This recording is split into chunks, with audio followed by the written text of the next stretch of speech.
ایک صحابی رضی اللہ تعالیٰ عنہ فرماتے ہیں کہ رات کا وقت ہے، میں مسجد نبوی میں حاضر ہوا۔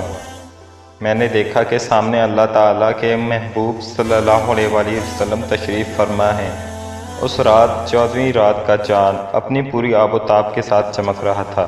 چنانچہ جب نیچے دیکھتا تو مجھے عرب کا چاند نظر آتا، جب اوپر دیکھتا تو مجھے آسمان کا چاند نظر آتا۔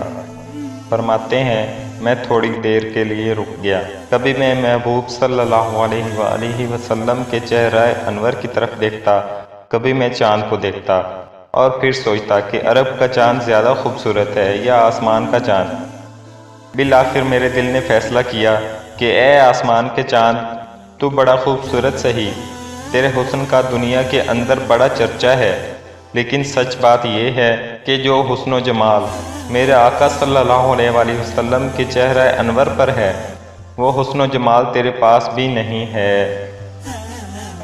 اگر آپ کو ویڈیو پسند آئی ہو تو ضرور شیئر اور لائک کریں اور چینل کو سبسکرائب کرنا نہ بھولیں۔